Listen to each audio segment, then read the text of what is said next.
सगळ्यांना अशी सूचना देते की सर्वप्रथम आपण सगळ्यांनी एक 5 मिनिटं उभं राहायचं आहे.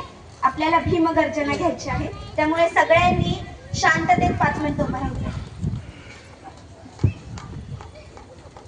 जय भीम, जय भीम, जय भीम, जय भीम, जय भीम, जय भीम. घटनापती, क्रांती सूर्य, प्रज्ञा सूर्य, शिलवंत, सुवर्णरत्न, बोधिसत्व, विश्वरत्न, महामानव, युगपुरुष, मूकनायक, न्यायमूर्ती, कायदे पंडित, तर्कशास्त्रज्ञ, अर्थशास्त्रज्ञ, संविधान निर्माते, बहुजन उद्धारक, दीन दलितांचे कैवारी डॉक्टर बाबासाहेब आंबेडकरांचा जय असो, डॉक्टर बाबासाहेब आंबेडकरांचा जय असो. आपण सर्वजण खाली बसू शकता.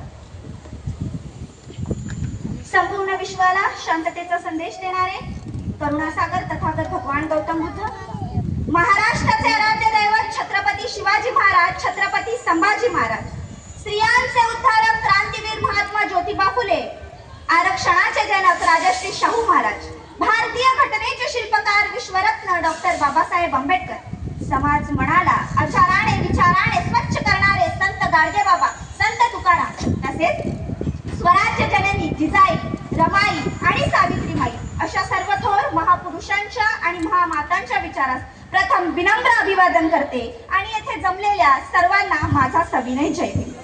सर्वात प्रथम शांताराम प्राईड ह्या सोसायटीच्या सर्व सदस्यांचं मी आभार मानते की आपण मला इथे आमंत्रित करून व्यासपीठावर बोलायची संधी दिली आणि आपल्या सोसायटीमध्ये आपण असा हा कार्यक्रम साजरा करत आहात ही खूप मोठी आणि चांगली गोष्ट आहे. त्यामुळे आपल्या सगळ्यांचे मी हार्दिक हार्दिक आभार मानते. आपल्या सर्वांना डॉक्टर बाबासाहेब आंबेडकरांच्या 134व्या जयंतीनिमित्त हार्दिक हार्दिक शुभेच्छा. अगदी दिल्लीपासून ते दिल्लीपर्यंत फक्त भारतातच नव्हे तर संपूर्ण विश्वात डॉक्टर बाबासाहेब आंबेडकरांची जयंती अगदी जल्लोषात साजरी केली जाते. आणि का तर ज्या महानवाने त्याच्या त्यागाने त्याच्या अथांग परिश्रमाने आपल्याला माणूस म्हणून जगण्याचा अधिकार दिला. हजारो वर्ष अंधारात साचपडणाऱ्या आपल्या वंचित पिढ्यांना ज्यांनी प्रकाशाची किरणे दाखवली, समाज मनातील तळागाळातील लोकांना ज्यांनी गुलामीतून मुक्त केलं, हिंदू कोड बिलद्वारे ज्यांनी स्त्रियांना सामाजिक आर्थिक राजकीय न्याय मिळवून दिला, स्वातंत्र्य समता आणि बंधुतेचं लेणं असलेलं भारतीय संविधान ज्यांच्या अथांग परिश्रमानं या देशाला लाभलं, सिम्बॉल ऑफ नॉलेज म्हणून ज्यांच्या नावाची साक्ष आजही गुगल देत आहे, असे ज्ञानाच्या अथांग सागरात तरुण आलेले दुसरे तिसरे कोण नाही तर आपले परमपूज्य डॉक्टर बाबासाहेब आंबेडकर आहेत. आणि म्हणूनच तर काय आज इतके वर्ष होऊन देखील प्रत्येक वर्षी आपण डॉक्टर बाबासाहेब आंबेडकरांची जयंती अगदी जल्लोषात साजरी करत असतो. आपण का करतो डॉक्टर बाबासाहेब आंबेडकरांची जयंती साजरी किंवा महापुरुषांची जयंती आपण साजरी का करतो? डॉक्टर बाबासाहेब आंबेडकरांनी केलेल्या कार्याची लोकांना जाणीव करून देण्यासाठी, त्यांनी रचलेला इतिहास घरोघरी पोहोचवण्यासाठी आणि आजच्या पिढीत बाबासाहेबांचे विचार प्रत्येकाच्या मनात रुजवण्यासाठी आपण डॉक्टर बाबासाहेब आंबेडकरांची जयंती साजरी करत असतो. कारण आपल्या पिढीला बाबासाहेबांची आणि शिवाजी महाराजांच्या विचारांचं बाळ पडू देणं ही आज काळाची गरज आहे आणि म्हणूनच त्यांना अभिवादन करण्यासाठी आपण डॉक्टर बाबासाहेब आंबेडकरांची जयंती साजरी करत असतो. झाले बहुत होतीलही बहुत, झाले बहुत होतीलही बहुत, परी नची होतील माझ्या बाबा समान. आतापर्यंत खूप विद्वान होऊन गेले, पुढेही होतील, पण बाबासाहेबांसारखं कोहिनूर हिरा होणे शक्य नाही. कारण निळ्या नभाप्रमाणे निळे निशाण लाभले, निळ्या नभाप्रमाणे निळे निशाण लाभले, तथागतांचे दैवी विज्ञान आम्हा लाभले. अरे माणूस झालो आम्ही, हक्क समान लाभले आणि माझ्या भीमरायामुळे आम्हा हे आदराचे स्थान लाभले, आम्हा हे आदराचे स्थान. आज आपण जे काही आहोत ते फक्त आणि फक्त डॉक्टर बाबासाहेब आंबेडकरांनी. बाबासाहेबांनी माणसातला माणूस जागा केलं हो. डॉक्टर बाबासाहेब आंबेडकर कोण होते? अरे हजारो वर्ष वंचित असलेल्या समाजाच्या जीवनात ज्यांनी क्रांतीची मशाल पेटवली ते होते डॉक्टर बाबासाहेब आंबेडकर. पाण्यासाठी सत्याग्रह करून हजारो वर्षाची तहान ज्यांनी भागवली ते होते डॉक्टर बाबासाहेब आंबेडकर. मनुच्या अनिष्ट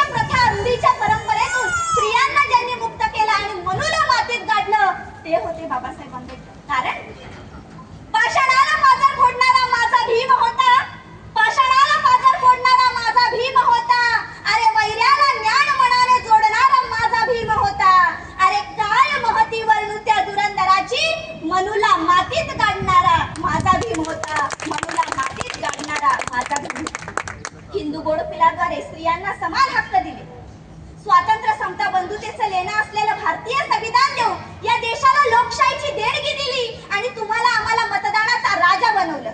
पहिले आपण जर बघितलं तर नेता हा राजा हा राणीच्या पोटातून यायचा, पण आता जो राजा बनतो तो ह्या मतदानाच्या अधिकारावर बनतो. प्रत्येकाला डॉक्टर बाबासाहेब आंबेडकरांनी मताचा समान अधिकार दिलेला आहे. एवढं सगळं ह्या डॉक्टर बाबासाहेब आंबेडकरांनी दिलेलं आहे. म्हणून खातो तो घास आणि घेतो तो श्वास फक्त आणि फक्त बाबा तुमच्यामुळे. कारण आपल्या प्रत्येक श्वासावर फक्त आणि फक्त बाबासाहेबांचंच नाव असलं पाहिजे. कारण त्यांच्यामुळेच आज आपल्याला हे सोन्याचे दिवस आले. कारण आपल्या आई वडिलांनी फक्त आपल्याला जन्माला घातलं, आपल्याला घडवलं, पण आपल्याला सोन्या चांदीनं माझ्या भीमराव आंबेडकरांनी मडवलं. माझ्या भीमराव आंबेडकरांनी म्हणून म्हटलं आहे, कुणी नाही केलं भलं व माय भीमान केलं.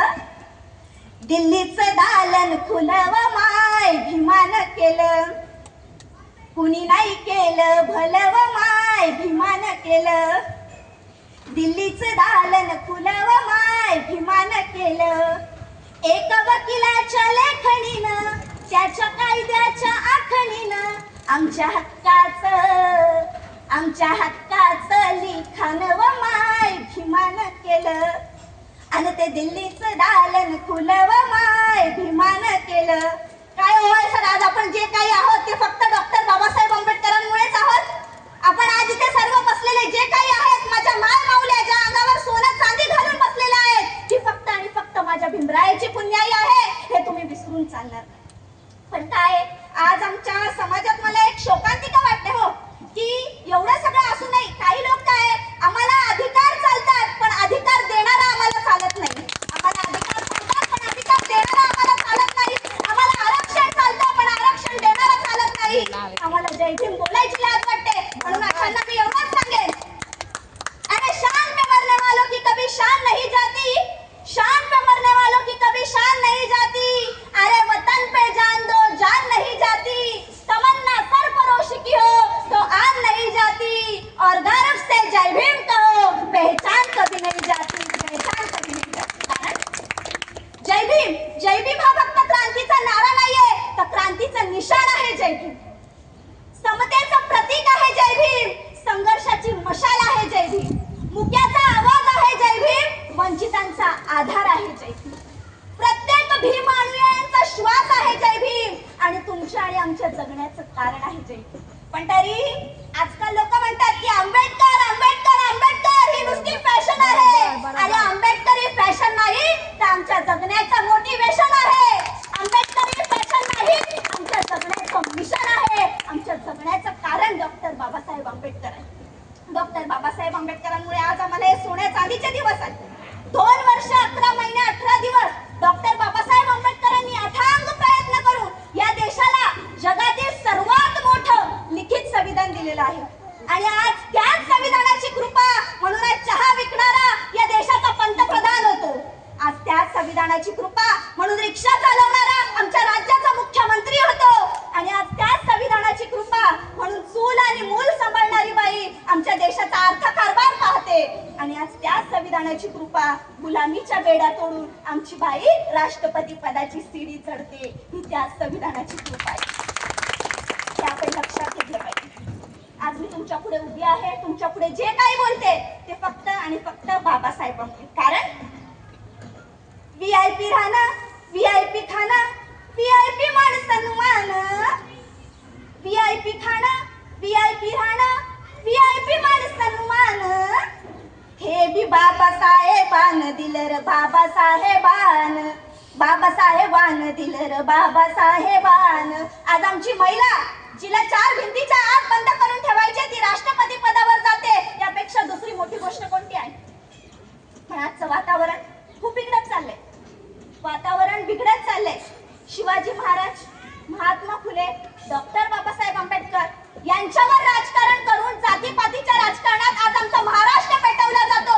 आणि आमच्या महापुरुषांना फक्त एका समाजापुरता मर्यादित ठेवलं जातं. म्हणतात शिवाजी महाराज फक्त मराठ्यांचे नेते, डॉक्टर बाबासाहेब आंबेडकर फक्त दलितांचे नेते. अरे माझ्या राजांनी आणि माझ्या बाबासाहेबांनी कधी जातपात मानली नाही. 18 पगड जातींना घेऊन माझ्या महाराजांनी स्वराज्याची स्थापना केली. अरे घासल्याशिवाय धार येत नाही तलवारीच्या पातीला.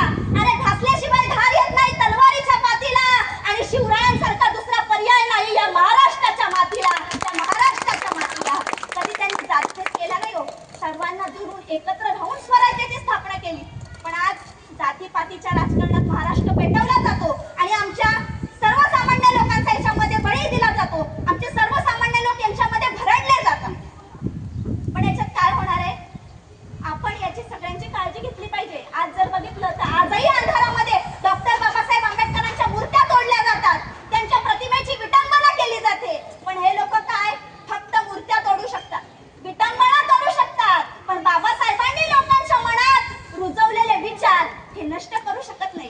कारण तुकारामांच्या गाथा बुडवण्याचा खूप जणांनी प्रयत्न केला होता, पण त्या गाथा ज्या लोकांच्या मुखात होत्या त्या कोणी डुबवू शकल्या नाही, त्या कोणी बुडवू शकल्या नाही. तसंच बाबासाहेबांचं कार्य इतकं अफाट आहे. महात्मा फुलेंनी आपल्यासाठी ज्ञानाची कवाडे खुले करून दिली. पण शोकांतिका वाटते की आज माझ्या माय माऊल्यांना शिवाजी महाराज, महात्मा फुले, डॉक्टर बाबासाहेब आंबेडकर यांचा इतिहास माहित नाही. सगळ्यांना वाटतं शिवबा जन्माला आला पाहिजे, पण कुठे? शेजारणीच्या घरात.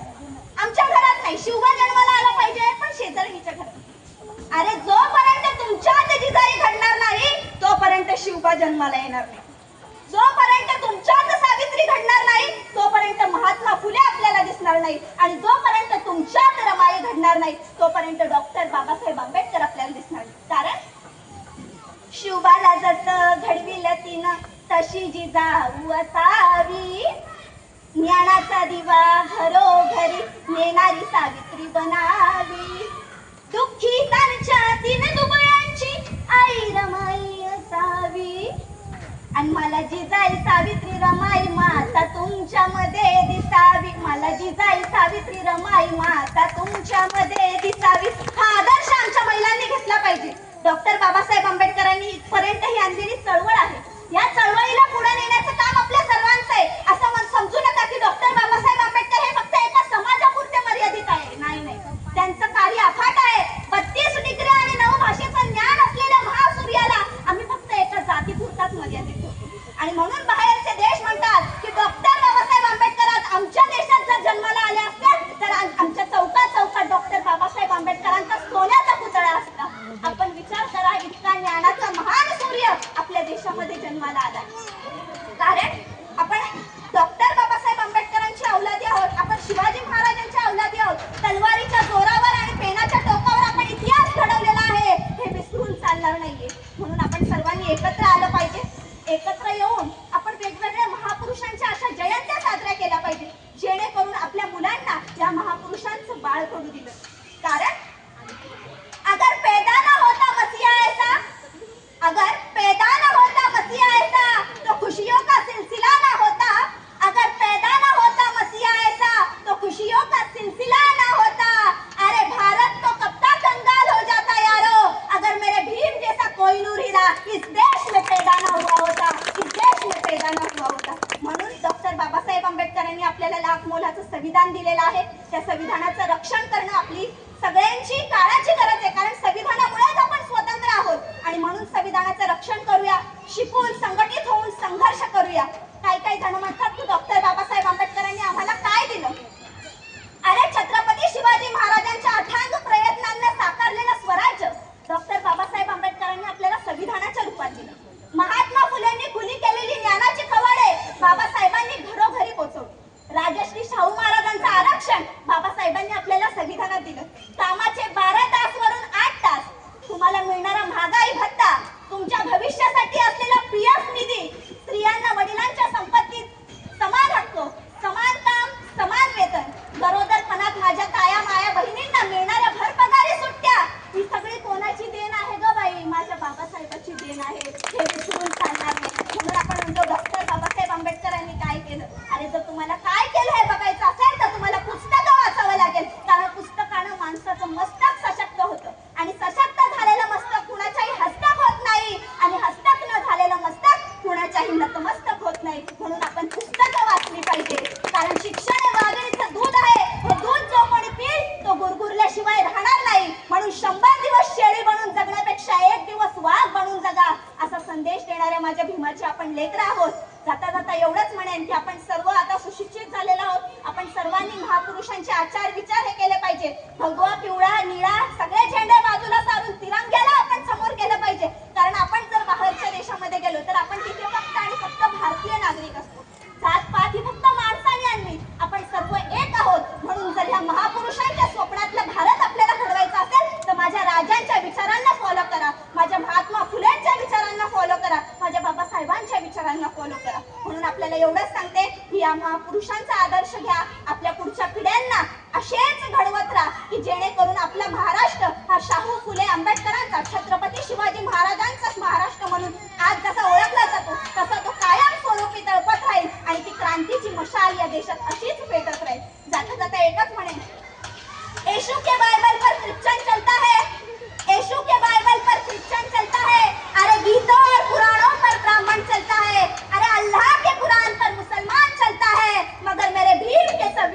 पर ये सारा हिंदुस्तान चलता है, ये सारा हिंदुस्तान चलता है.